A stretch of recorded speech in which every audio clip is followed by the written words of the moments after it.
सुप्रभात। आप सबका स्वागत करती हूँ। मैं शशि द्विवेदी, आपके अपने चैनल जिसका नाम है शशि की पाठशाला। और आज हम लोग एक कहानी सुनेंगे जिसका नाम है हार की जीत, और इसे सुदर्शन जी ने लिखा है। तो चलिए सुनते हैं इस कहानी को। माँ को अपने बेटे और किसान को अपने लहलहाते खेत देखकर जो आनंद आता है, वही आनंद बाबा भारती को अपना घोड़ा देखकर आता था। भगवत भजन से जो समय बचता वह घोड़े को अर्पण हो जाता। वह घोड़ा बहुत ही सुंदर था, बड़ा बलवान था। उसके जोड़े का घोड़ा सारे इलाके में ना था। बाबा भारती उसे सुल्तान कहकर पुकारते, अपने हाथ से खरहरा करते, खुद दाना खिलाते और देख देख कर प्रसन्न होते थे। उन्होंने रुपया, माल, जमीन सब कुछ छोड़ दिया था। यहाँ तक कि उन्हें नगर के जीवन से भी घृणा थी। अब गांव से बाहर एक छोटे से मंदिर में रहते और भगवान का भजन करते थे। मैं सुल्तान के बिना नहीं रह सकूंगा। उन्हें ऐसी भ्रांति सी हो गई थी। वे उसकी चाल पर लट्टू थे। कहते, ऐसे चलता है जैसे मोर घटा को देखकर नाच रहा हो। जब तक संध्या समय सुल्तान पर चढ़कर 8-10 मील का चक्कर न लगा लेते, उन्हें चैन न आता था। खड़ग सिंह उस इलाके का प्रसिद्ध डाकू था। लोग उसका नाम सुनकर थर थर कांपते थे। होते होते सुल्तान की कीर्ति उसके कानों तक जा पहुंची। उसका हृदय उसे देखने के लिए अधीर हो उठा। वह एक दिन दोपहर के समय बाबा भारती के पास पहुंचा और नमस्कार करके बैठ गया। बाबा भारती ने पूछा, खड़ग सिंह, क्या हाल है? खड़ग सिंह ने सिर झुकाकर उत्तर दिया, आपकी दया है।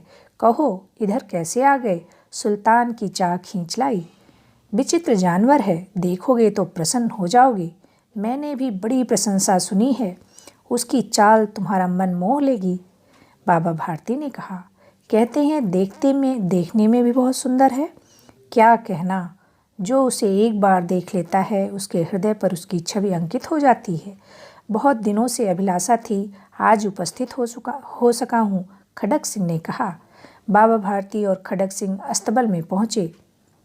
बाबा ने घोड़ा दिखाया।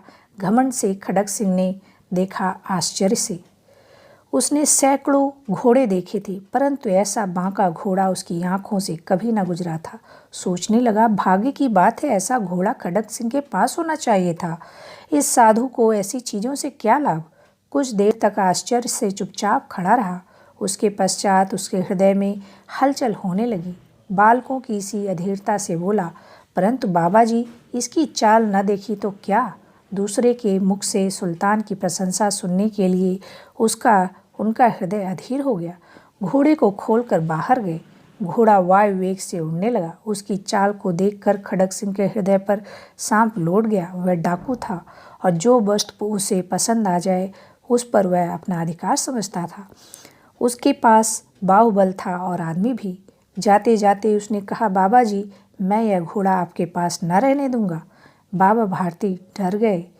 अब उन्हें रात को नींद न आती। सारी रात अस्तबल की रखवाली में कटने लगी। प्रति क्षण खड़ग सिंह का भय लगने लगा, परंतु कई माह बीत जाने के बाद वह न आया। यहाँ तक कि बाबा भारती कुछ असावधान हो गए और इस भय को स्वप्न के भय की तरह मिथ्या समझने लगे। संध्या का समय था। बाबा भारती सुल्तान की पीठ पर सवार होकर घूमने जा रहे थे। इस समय उनकी आंखों में चमक थी, मुख पर प्रसन्नता। कभी घोड़े के शरीर को देखते, कभी उसके रंग को, और मन में फूले न समाते थे। सहसा एक ओर से आवाज़ आई, ओ बाबा, इस कंगले की बात सुनते जाना। आवाज़ में करुणा थी। बाबा ने घोड़े को रोक दिया। देखा, एक अपाहिज वृक्ष की छाया में पड़ा कर आ रहा है। बोले, क्यों, तुम्हें क्या कष्ट है? अपाहिज ने हाथ जोड़कर कहा, बाबा, मैं दुखियारा हूँ, मुझ पर दया करो। राम वाला यहाँ से 3 मील है, मुझे वहाँ जाना है। घोड़े पर चढ़ा लो, परमात्मा भला करेगा। वहाँ तुम्हारा कौन है? दुर्गा दत्त वैद्य का नाम तुमने सुना होगा, मैं उनका सौतेला भाई हूँ। बाबा भारती ने घोड़े से उतरकर अपाहिज को घोड़े पर सवार किया और स्वयं उसकी लगाम पकड़कर धीरे धीरे चलने लगे। सहसा उन्हें एक झटका सा लगा और लगाम हाथ से छूट गई। उनके आश्चर्य का ठिकाना न रहा जब उन्होंने देखा कि अपाहिज घोड़े की पीठ पर तनकर बैठा है और घोड़े को दौड़ाए लिए जा रहा है। उनके मुख से भय, विस्मय और निराशा से मिली हुई चीख निकल गई। वह अपाहिज डाकू खड़क सिंह था। बाबा भारती कुछ देर तक चुप रहे और कुछ समय पश्चात कुछ निश्चय करके पूरे बल से चिल्लाकर बोले, जरा ठहर जाओ। खड़क सिंह ने यह आवाज़ सुनकर घोड़ा रोक लिया और उसकी गर्दन पर हाथ फेरते हुए कहा, बाबा जी, यह घोड़ा अब न दूंगा, परंतु एक बात सुनते जाओ। खड़क सिंह ठहर गया।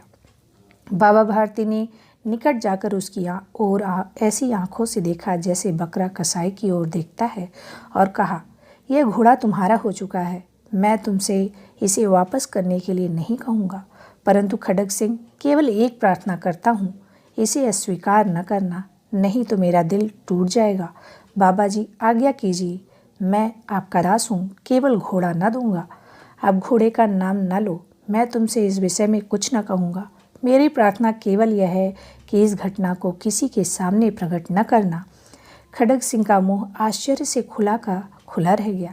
उसे लगा था कि घोड़े को लेकर यहाँ से भागना पड़ेगा, परंतु बाबा भारती ने स्वयं उसे कहा कि इस घटना को किसी के सामने प्रकट न करना। इसका क्या अर्थ हो सकता है? खड़क सिंह ने बहुत सोचा, बहुत सिर मारा, परंतु कुछ समझ न सका।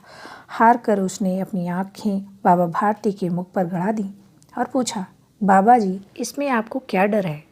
सुनकर बाबा भारती ने उत्तर दिया, लोगों को यदि इस घटना का पता चल गया तो वे दीन दुखियों पर विश्वास न करेंगे।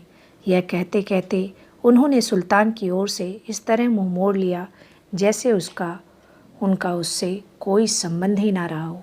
बाबा भारती चले गए, परंतु उनके शब्द खड़क सिंह के कानों में उसी प्रकार गूंज रहे थे। सोचता था, कैसे ऊंचे विचार हैं, कैसा पवित्र भाव है। उन्हें इस घोड़े से प्रेम था। इसे देखकर उनका मुख फूल की नाई खिल जाता था। कहते थे, इसके बिना मैं रह नहीं सकूंगा। इसकी रखवाली में वे कई रातें सोए नहीं, भजन भक्ति ना कर रखवाली करते रहे, परंतु आज उनके मुख पर दुख की रेखा तक दिखाई न पड़ती थी। उन्हें केवल यह ख्याल था कि कहीं लोग दीन दुखियों पर विश्वास करना न छोड़ दें। रात्र के अंधकार में खड़क सिंह बाबा भारती के मंदिर पहुंचा। चारों ओर सन्नाटा था। आकाश में तारे टिमटिमा रहे थे। थोड़ी दूर पर गांव के कुत्ते भौंक रहे थे। मंदिर के अंदर कोई शब्द सुनाई न देता था। खड़क सिंह सुल्तान की बाग पकड़े हुए था। वह धीरे धीरे अस्तबल के फाटक पर पहुंचा। फाटक खुला पड़ा था। किसी समय वहां बाबा भारती स्वयं लाठी लेकर पहरा दे रहे थे, परंतु आज उन्हें किसी चोरी, किसी डाके का भय न था। खड़क सिंह ने आगे बढ़कर सुल्तान को उसके स्थान पर बांध दिया और बाहर निकलकर सावधानी से फाटक बंद कर दिया। इस समय उसकी आंखों में नेकी के आंसू थे। रात्रि का तीसरा पहर बीत चुका था। चौथा पहर आरंभ होते ही बाबा भारती ने अपनी कुटिया से बाहर निकलकर ठंडे जल से स्नान किया। इसके पश्चात इस प्रकार जैसे कोई स्वप्न में चल रहा हो, उनके पांव अस्तबल की ओर बढ़े, परंतु फाटक पर पहुंचकर उनको अपनी भूल प्रतीत हुई। साथ ही घोर निराशा ने पांव को मन भर का भारी बना दिया। वे वहीं रुक गए। घोड़े ने अपने स्वामी के पांव की चाप को पहचान लिया और जोर से हिनहिनाया। अब बाबा भारती आश्चर्य और प्रसन्नता से दौड़ते हुए अंदर घुसे और अपने प्यारे घोड़े के गले से लिपटकर इस प्रकार रोने लगे मानो कोई पिता बहुत दिन से बिछड़े हुए पुत्र से मिल रहा हो। बार बार उसकी पीठ पर हाथ फेरते, बार बार उसके मुंह पर थपकियां देते। फिर वे संतोष से बोले, अब कोई दीन दुखियों से मुंह ना मोड़ेगा। तो कैसी लगी कहानी? बहुत अच्छी ना? कभी भी हमें किसी को धोखा नहीं देना। हम लोग फिर मिलेंगे किसी और कहानी के साथ। तब तक सुनते रहिए, मुस्कुराते रहिए। धन्यवाद।